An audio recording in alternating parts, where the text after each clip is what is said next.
우리가 함께 나눌 시편 135편은 이스라엘 신앙의 여러 정수를 담아서 그 정수를 담은 노래 구절들을 공공 예배에서 공적인 예배에서 함께 노래하는 찬양입니다. 120장에서 124편까지가 성전에 올라가면서 불렀던 노래였다면은 이것은 예배 중에 제사장들과 레위인들과 백성들이 함께 불렀던 그러한 노래입니다. 그리고 이 내용들은 새롭게 만든 구절들이 아니고 이스라엘 백성들이 이미 알고 또 상당히 좋아했던 하나님의 말씀들, 율법서와 예언서 그리고 다른 시편의 구절들을 유명한 몇 구절을 한데 모아서 만든 이걸 모자이크 기법이라고 또 이야기하는데 모자이크 형태로 같이 모아가지고 한 편의 시를 만든 그러한 시편 말씀입니다.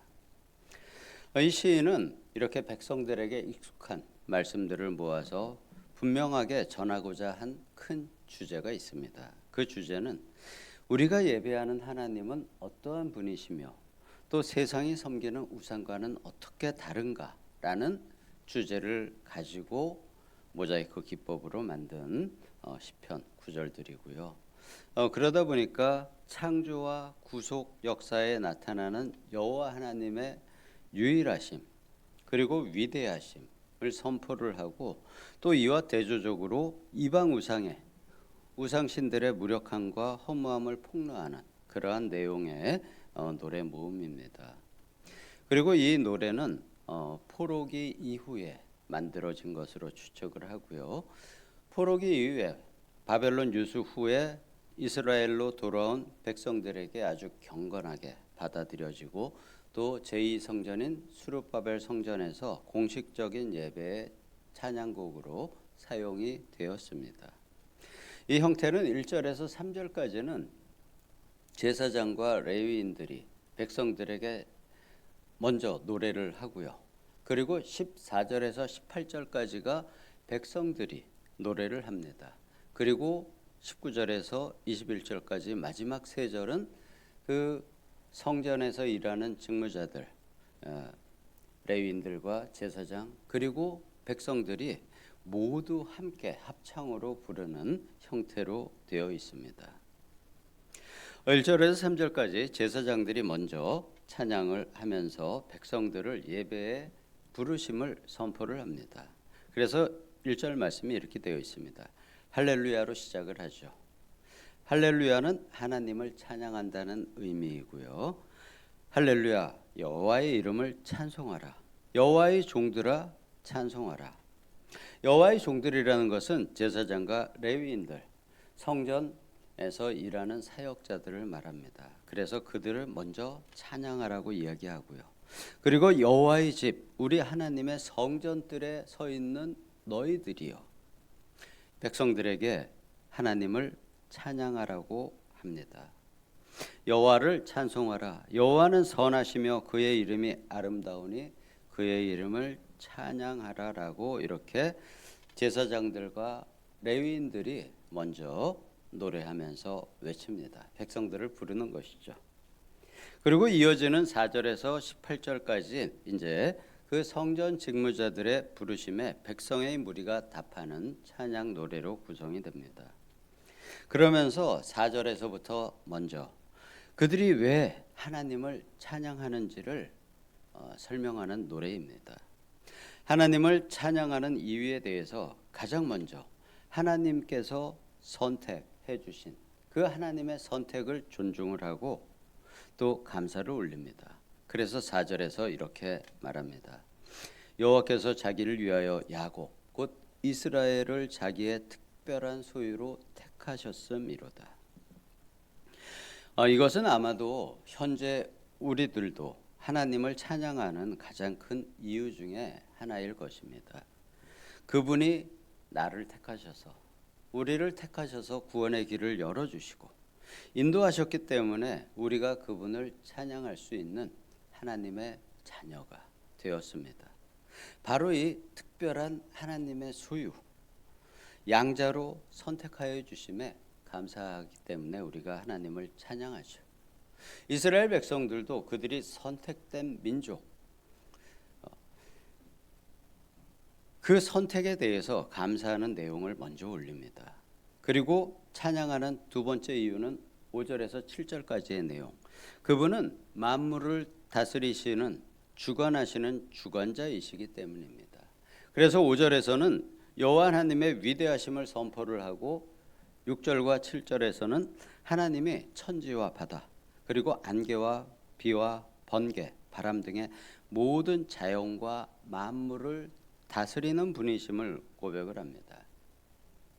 우상들, 대표적으로 고대 신화 속에 있는 신들, 그리고 또 이스라엘 백성들이 바벨론에서 보았던 신들은 하늘이나 산 아니면 바다, 안개, 비, 번개, 바람 등의 모든 자연과 그들은 그 우상의 신들은 이렇게 하늘이나 달이나 하나 자신이 다스리는 영역이 있습니다. 하나의 영역만을 다스린다고 믿지만 시인은 그 모든 것이 하나님의 주관하에 있음을 선포하면서 고백합니다. 이스라엘 민족이 우상의 무력함을 바벨론에서 깨닫게 되죠. 또 아수르에서 깨닫게 됩니다. 그 이후에는 마음 깊은 곳에 하나님이 자리 잡게 되고요. 그 이후에 이스라엘은 우상 숭배가 없어졌습니다.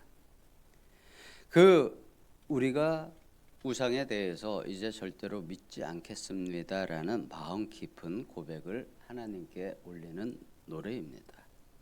그리고 그 뒤에 이어진 8절과 12절은 역사의 주관자이시며 시간의 주인이신 하나님을 찬양합니다.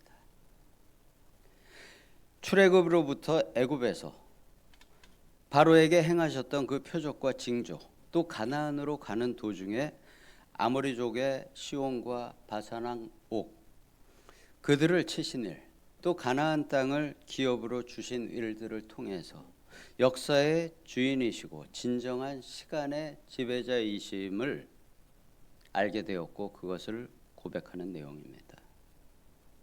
이렇게 우리가 있는 모든 공간, 이 모든 공간 안에 존재하는 그 모든 것의 주관자이시고 또 창세 이래로 지금까지 흘러온 앞으로 흘러갈 그 시간의 주인이심을 고백하면서 찬양하는 내용입니다. 그리고 또 이어지는 13절에서는 하나님의 이름을 기념함이 대대에 이를 것이라고 맹세합니다. 이는 위대하신 하나님의 이름을 자손들에게 물려줌을 의미하는 맹세입니다. 이것은 우리에게도 당연히 우리의 자녀와 또 자손들에게 전해질 위대하신 이름임을 고백하는 것입니다. 이 고백은 우리도 많이 하고 있고 또한 우리가 기도하는 중요한 내용 중에 하나입니다. 이것은 당연한 일이지만 이 신앙의 물려줌이 쉽지가 않습니다. 이러한 고백을 했던 제2성전에서 고백을 했던 그 백성들의 미래에 이스라엘이 멸망합니다. 그 식민지의 땅을 회복하는데 2000 수백 년이 흘렀고 1948년에 이스라엘이 다시 세워지게 되었습니다. 그 나라를 되찾는데 약 2500년이라는 기간이 흘러간 것이죠. 이것은 결코 그 신앙을 물려주는 것이 쉽지 않음을 말하는 것입니다. 지금 우리나라 20대 청년들의 복음화율을 약 5% 이내로 보고 있습니다. 그 밑으로 내려가면 중고등 10대 아이들은 심하게는 2%에서 3% 이내로 보고 있습니다.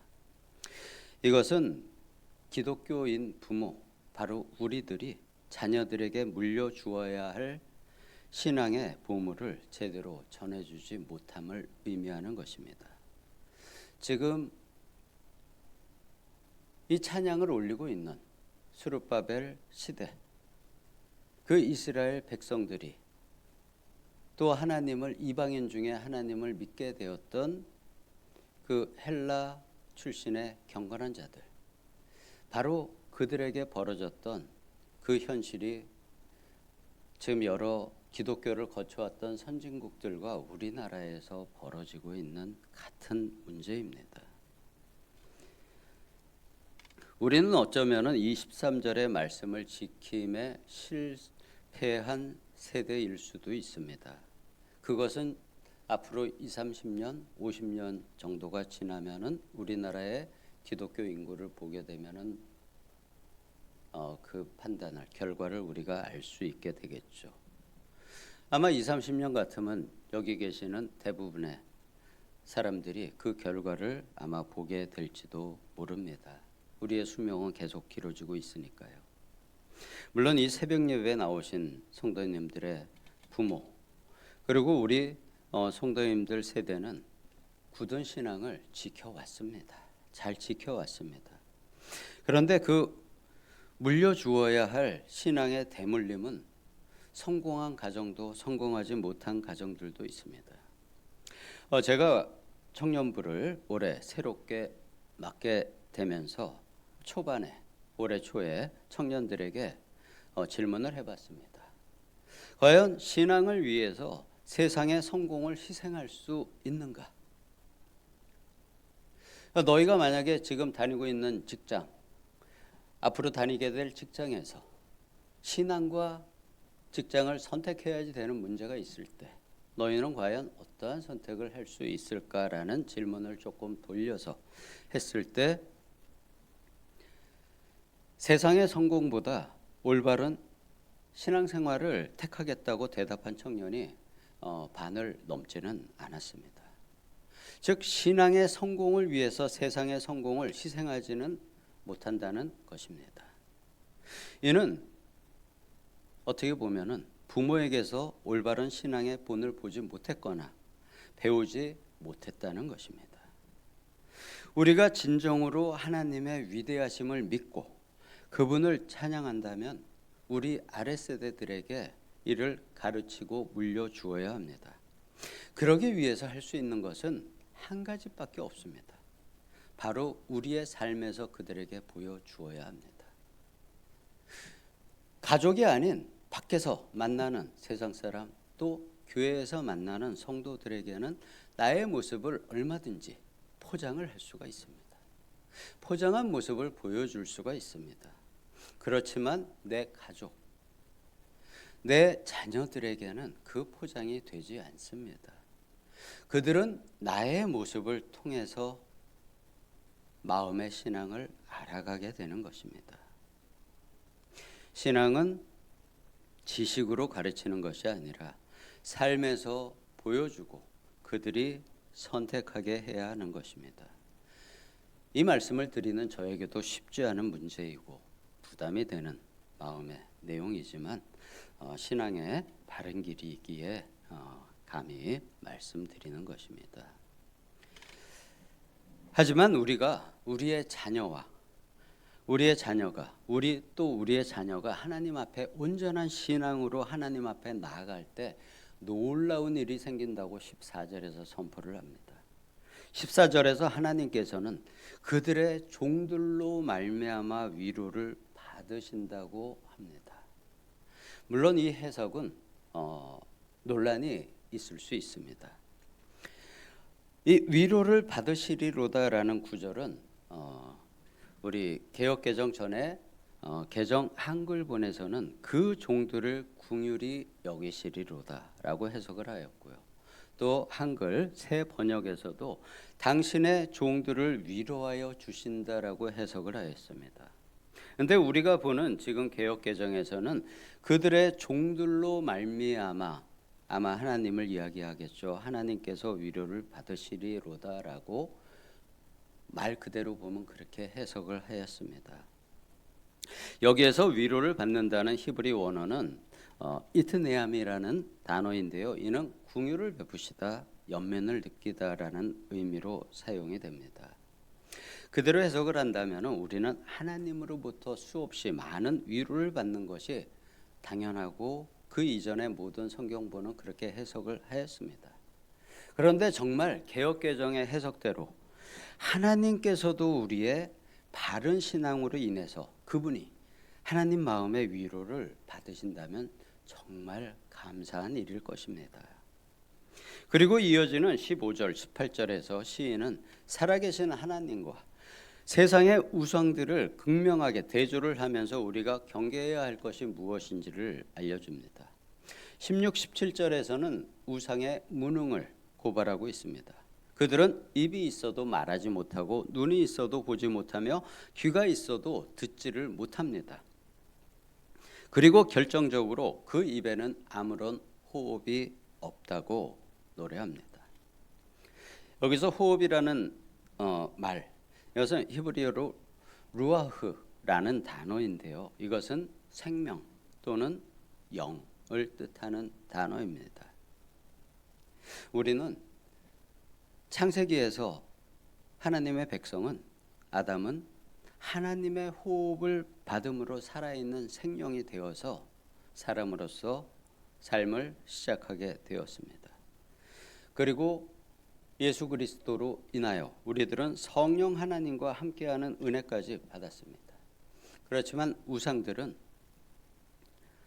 생명이 없습니다.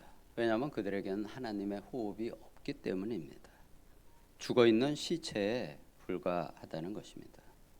그러한 우상을 믿는 결과에 대해서 18절에서 강력하게 경고를 합니다.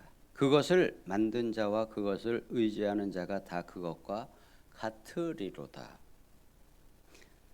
이것은 영적인 관점, 영적인 법칙으로 볼 때 가장 무서운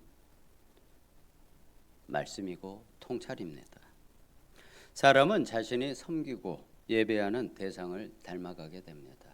왜냐하면 그가 항상 내가 그것을 섬기고 또 예배하고 그것을 묵상하다 보면 그것을 닮아가게 되죠. 우리는 하나님과 예수 그리스도를 닮아가는 사람들입니다. 왜? 그들이 우리 마음의 섬김의 대상이고 우리가 항상 그분들을 묵상하기 때문이고 그분들의 말씀을 묵상하기 때문입니다.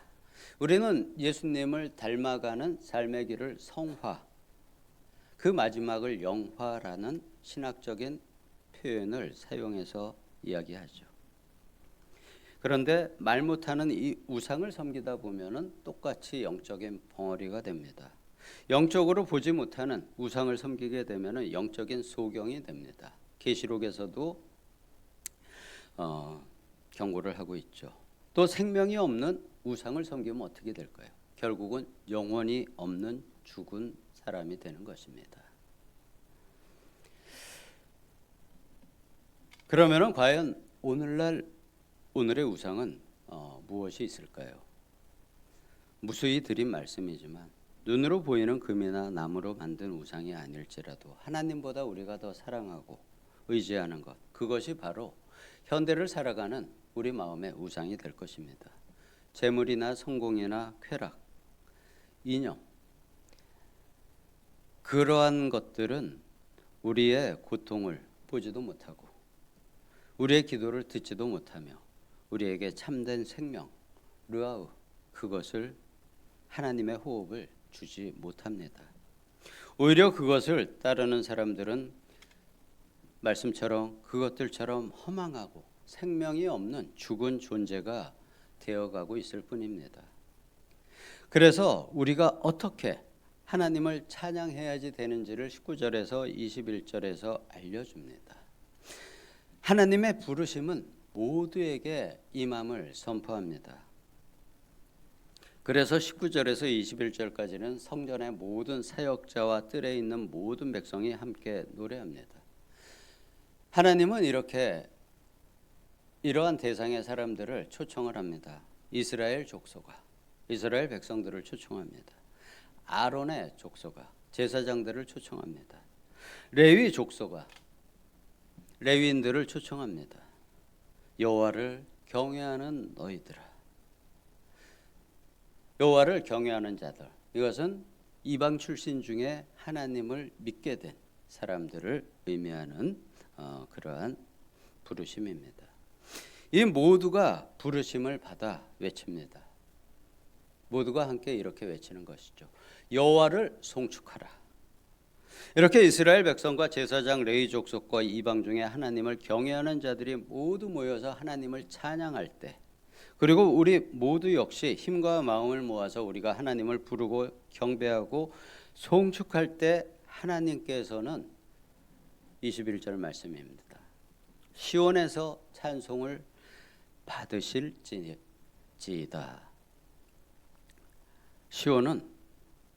시온이라는 곳은 하나님의 통치와 임재가 있는 거룩한 장소를 뜻하는 단어입니다. 즉 예배의 중심지, 이 시대의 성전입니다. 그곳에서 성도의 찬양을 받으십니다. 하지만 지금은 이 거룩한 성전이 무너지고 없어졌습니다. 하나님께서는 그 성전을 무너뜨리셨습니다. 그리고 새로운 예배의 처소를 열어주셨습니다. 하나님의 거룩한 성전을 대신한 새로운 예배의 처소는 바로 교회입니다. 그리고 성령 하나님이 우리 마음에 임재하신 이 신약 시대에는 이 교회와 우리 마음이, 성령 하나님께서 임하신 우리 마음 역시 예배의 중심지입니다.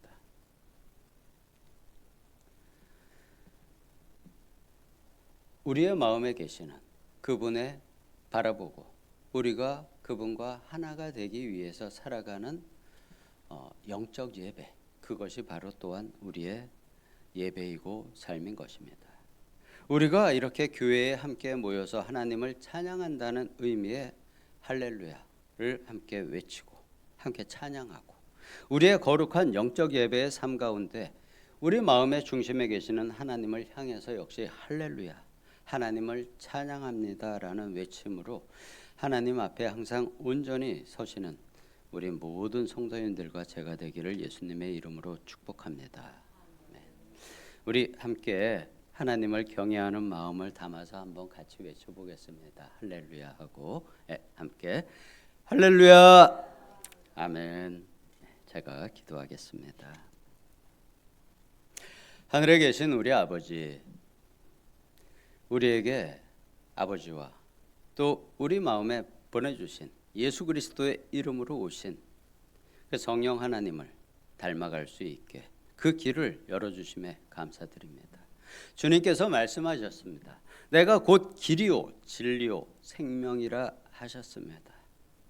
우리가 다른 길을 벗어나지 않고 또 다른 오로지 아버지께서 주신 그 생명의 길을 가게 하여 주시었고 오로지 말씀이 진리임을 믿으며 살아갈 수 있는 우리 모두 될 수 있기를 예수님의 이름으로 기도드리옵나이다. 아멘.